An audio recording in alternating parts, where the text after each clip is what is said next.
everyone, welcome back to my channel, Ruffalo Reads. My name's Kelsey, and today I decided to do a small town romance recommendations video for you guys.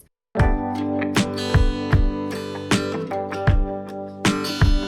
I've gathered up a few that I've read, that I've loved, that I want to share, and then at the end I did want to pop in a few that I want to read as well, because I feel like small town romance has just blown up recently, and I love that because if it's done in this way where it's like really emotional and like leaves an impact on you for the long term, I absolutely love it. So let's get into my recommendations. First up, I'm going to talk about two in particular that I own, and they're part of the same series, which is Melanie Harlow's The Cloverleaf series. I have Taste, and I also have Ignite. Now, Dex is a single firefighter dad of two little girls. Their relationship didn't turn out very well. She left him. So he's not kind of looking for a relationship, and Winnie is also much younger than him. I think I can't remember if she's 21. They're 12 years apart. Anyway, so, you know, he sees her and he's like, oh, this is trouble. Like, I need to stay away. But the girls kind of barge their way into her house because they live right next door. So it's kind of forced proximity as well. And they form this bond that's super cute. And, you know, they kind of always run into each other because Cloverleaf Farms is a really small town, and romance ensues and the two end up in a really, really cute relationship. So there is like a scene where her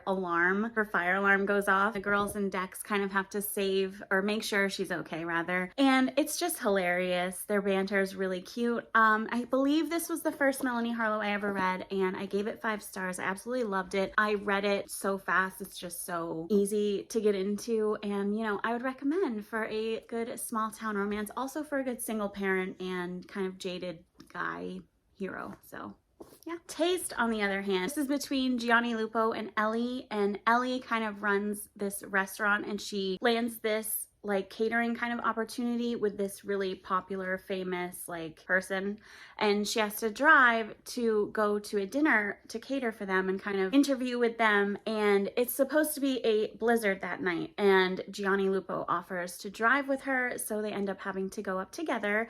Now, they already have this kind of antagonistic relationship. This is definitely a hate to love, and it spans from childhood to the present, like as far as their hatred goes. So he kind of always teases her, and she pretty much takes it really harshly and not in the best way.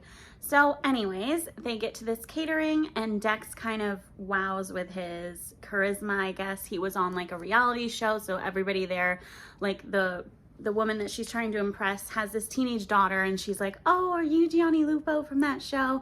So he kind of steals her spotlight, if you will. They do get stranded in a blizzard. This does have the surprise pregnancy trope,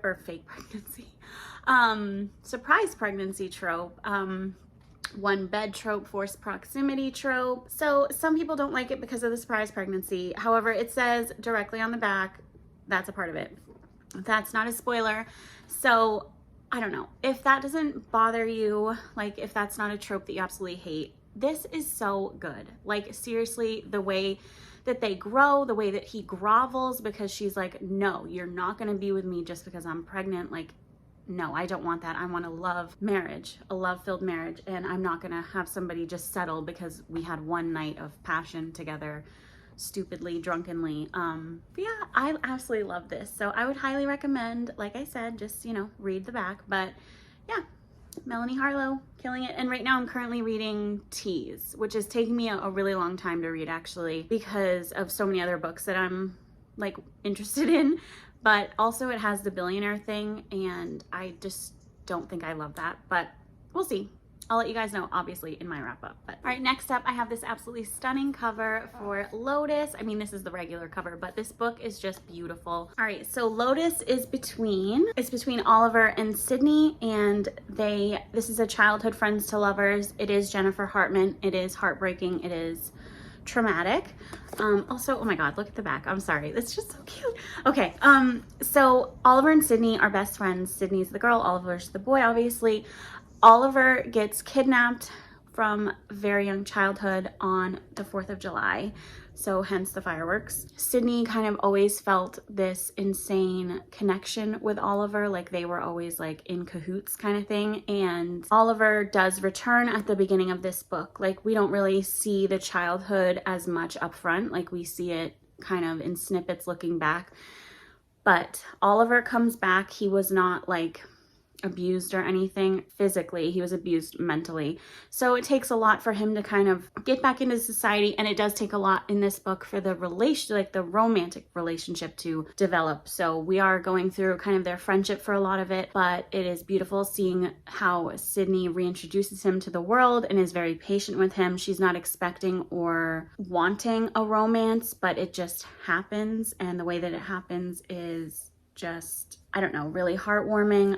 Oliver's unlike any character that I've ever read before because of what he went through. I think he's very naive and very childlike, but in a very endearing way, in a very, you know, satisfactory way, seeing how they relate to each other and how Sydney just kind of goes through guys before Oliver comes back because she never feels this connection. She's kind of always waiting really for Oliver. But anyways, this does have an element of, like I said, like kind of like small towns tend to have like a little bit of like suspense or something like that into it, and this definitely does. Like we do have a plot line with the whole kidnapping and why it happened and what actually went down with that, so that is a part of it. I discovered Jennifer Hartman this year and I can't wait to read more from her. June 1st is at the top of my list as far as Jennifer Hartman goes, and yeah, I would recommend. This is a really nice one to start with. I started with Still Beating, which is like the really hard one. All right, next up for my recommendations is one I read this year for Oh Hey It's Me Kay and Nikki from Nikki and Bookland's book club, I believe. The Out of Bounds book club, I think, which was Beautiful Sinner. This is a Sarah Kate book. It's between Cadence and then I cannot remember the guy's name, but he's a priest. So this is a kind of forbidden romance as well. It's like this set in this tiny small town in Ireland, and our main girl is just a young, dumb idiot. Like she's seriously so stupid. This book also has surprise pregnancy. Actually, it's the second book on this list that has surprise pregnancy. So again, if that bothers you, steer clear of this one. But she kind of comes in, she gets kind of stranded. She's offered to stay at the residence where the priest lives. He's like having not priestly thoughts, if you will, and their romance ensues eventually. And like I said, it does wind up in surprise pregnancy. She does flee back to America, that whole thing. He has to grovel a bit. And he has to make a big decision because obviously he's in the priesthood. This was a 3-star for me. It was like a middle of the road. So it's not my highest like recommendation, like run to read this book. It's amazing, but I don't regret reading it and I did enjoy it for the most part. There was just little things that bothered me. Like I think that it being a priest, I expected for him to grapple with that a bit more, but he kind of landed on his decision fairly quickly. So yeah, I have this recommendation for Small Town. Like I said, the setting in Ireland was absolutely amazing, and this book made me want to watch P.S. I Love You, so there's that. So next is an absolute favorite that I read earlier this year, I think in the summer, and it was my first Corinne Michaels, which is Help Me Remember by Corinne Michaels. This was an amnesia trope, small town, brother's best friend. So our heroine wakes up in the hospital having no memory of the past 3 years, due to a shooting accident where her brother was killed. So they don't want to tell her anything, like they don't want to tell her her memories because in case she needs to be called to the stand in this trial to speak, and she needs to have her own memories that aren't coerced or whatnot. So her brother's best friend agrees to try to help her retrace her steps to get her memories back in order to help for her brother's case. We uncover things as we go along. Obviously, this is a romance, so Spencer and our heroine. And then with this one, she kind of ends up being like, I don't even want to remember now. I just want my life with you. But obviously, that's not how it goes. I do remember this one ended on a cliffhanger, and I haven't continued yet. story of my life, but I would highly recommend. I was just like enthralled the whole time. I could not put this down. It was so good. And I need to definitely read more from Corinne Michaels. That's definitely a goal of mine. Next up is one I just finished for a holiday reading vlog that will be coming soon. And that is Love Light Farms by B.K. Borison. I think it's going to be right here, obviously.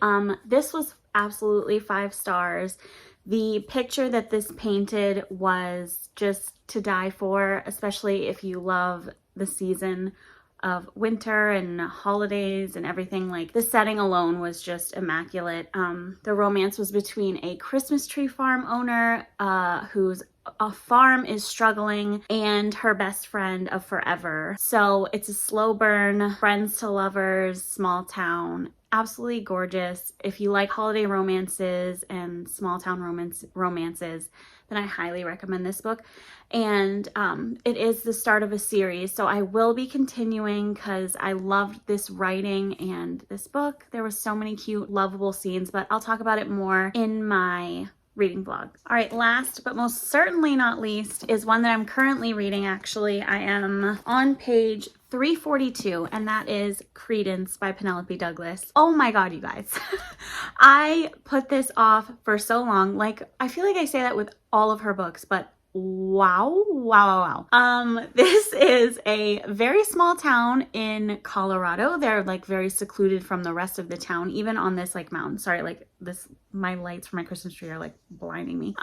Very secluded small town in Colorado, secluded from even the town itself. This is between a girl and her step uncle and step cousins. She does apparently end up with one, and I have had my high suspicions of who she ends up with from the beginning, almost. If it's not him, I'm just gonna be like, what? But we shall see. So first of all, Penelope Douglas is an amazing writer. Like, hands down, her writing is amazing. She really takes you there. There's a scene with the 2 boys. They're in the basement watching a movie, if you will. And I was like, oh, wow, okay, we're doing this. There's hunting in here. So if you don't like hunting at all, you know, maybe just steer clear of those parts. This is a massive book. Like I said, I'm on page 342 and I'm not done yet. I think I have a little bit over 100. It definitely takes you on a whole journey with them, and it's not rushed, which I appreciate because there are different dynamics into it. At the beginning of this book, our heroine lost her parents due to suicide, so trigger warnings for that. However, her parents were pieces of shit to her. Like, she basically was a piece of furniture in their house. So that's something to grapple with. They left her in the care of her step uncle, who hated her father. So there's that whole dynamic. So she's dealing with, you know, losing her parents and also coming to grips with who she is. She's turning 18, so coming of age a little bit. And then also, like, who is she? Like, what does she value after having lived this life where she was not valued? So the boys kind of take her under their wing, show her some things and stuff. No, but there's no way that this isn't going to be 5 stars. I'm sure you've heard of this book, of course. It's just like immaculate. There's no words to describe how amazing this is, how many emotions this book evokes. And I, like I said, cannot wait to see who she ends up with. Is it going to be Jake, Noah, or Caleb? Anyways, that's going to be all I'm going to say for this one. Maybe I'll say more in my wrap up, but yeah, we love her. All right, guys. So I wanted to talk about 2 that I actually want to read as well. They're basically just authors. So I really want to get into Elsie Silver and Catherine Cowles. I think I've said this before, but that is a goal of mine for 2023. I don't want to push myself at the very end of this year to try to like get into something like that because they have so many books. Especially looking forward to Heartless because of the way that everybody just absolutely raves about that book. That one's by Elsie Silver. And then that whole small town series from Catherine Cowles. First of all, the covers are just like my favorite. They're beautiful, and I have just heard amazing things from Jess, from Tori, from literally everybody. So like I said, I am dying to get into those, and 2023 is going to be the year of them for me, and I'm excited for myself. So with that, thank you so much for watching. Thank you so much for being here. Please like, comment, and subscribe, and I will see you soon with a new video. Bye, guys.